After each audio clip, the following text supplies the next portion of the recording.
4월 16일 이 시각 주요 뉴스입니다. 개인 투자자들은 최근 5거래일간 테슬라 주식을 2억 1,600만 달러 순매수하고 엔비디아 주식을 2억 9,400만 달러 순매도하며 연초 이후 투자 패턴과 정반대되는 자금 흐름을 보이고 있습니다. KDI는 2043년에 노인 돌봄 인력이 최대 99만 명 부족할 수 있다고 전망했습니다. IMF는 보고서에서 오는 2031년 한국의 국내 총생산 대비 정부부채 비율이 63.1%에 이를 것이라고 전망했습니다. 구윤철 부총리는 중동전쟁 변수 해소 시 환율이 안정을 찾을 것이라고 밝히며 정부가 노력하면 올해 성장률이 2%를 달성할 수 있다고 강조했습니다. 국회 예산정책처는 올해 주택 보유세 수가 8조 7,803억 원으로 추산됐다고 밝혔습니다. 개인 투자자들이 최근 테슬라 주식을 매수하고 엔비디아 주식을 매도하며 연초 이후의 투자 패턴과 정반대되는 자금 흐름을 보이고 있습니다. 최근 5거래일간 개인 투자자들의 테슬라 순매수액은 2억 1,600만 달러로 집계된 반면 엔비디아는 2억 9,400만 달러의 순매도가 발생해 지난해 5월 이후 가장 약한 매수세를 나타냈습니다. 이를 반영해 테슬라 주가는 지난 5거래일 동안 14.35% 상승했고 엔비디아는 1.23% 상승하는 데 그쳤습니다.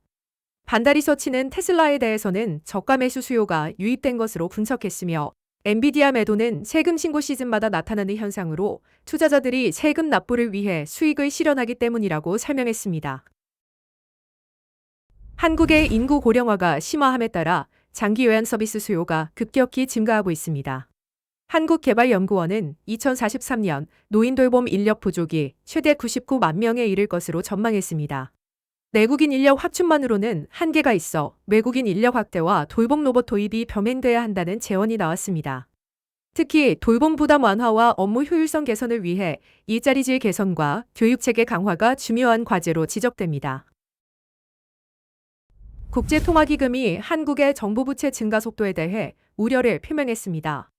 IMF는 한국의 GDP 대비 부채 비율이 2031년 63.1%에 달할 것으로 전망한다고 발표했습니다.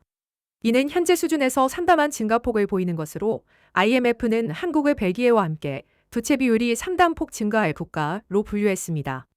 지난해 11월 점진적 상승이라던 표현이 이번에는 상당한 증가로 강화되면서 부채 증가 속도에 대한 우려가 커졌습니다. 다만 한국의 절대적 부채 수준은 여전히 다른 선진국 대비 낮은 편입니다. IMF는 효과가 불분명한 재정 지출을 합리화하고 성장을 촉진하는 공공투자 여력을 확보해야 한다고 권고했습니다. 구윤철 부총리 겸 재정경제부 장관은 15일 워싱턴 DC에서 열린 주요 20개국 재무장관 회의 중 도맹기자단과의 간담회에서 중동 전쟁 리스크가 해소되면 환율이 안정을 찾을 것이라고 밝혔습니다.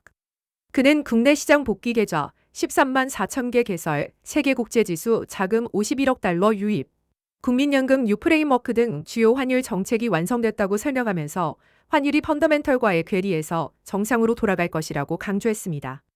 또한 간도체 호황으로 외환 공급이 계속되고 있어 환율 하방 요인이 되고 있다고 진단했으며 정부의 정책 노력에 따라 올해 성장률이 2%를 유지하거나 그 이상이 될 수 있다는 의지를 표명했습니다. 다만 2차 추가 경정 예산은 논할 시기가 아니라고 선을 그으면서 1차 추경과 본예산 집행에 집중하겠다고 말했습니다. 올해 전국 공동주택 공시가격 상승으로 주택 보유세 수가 8조 8천억 원에 이를 것으로 전망됩니다.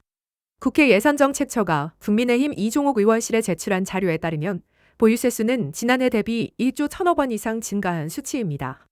재산세와 종합부동산세 모두 공시가격 인상의 영향을 받아 부담액이 큰 폭으로 늘어나고 있습니다. 2026년 기준 종부세 부과 대상 주택수가 크게 증가해 보유세 수는 앞으로 더 늘어날 가능성이 있습니다.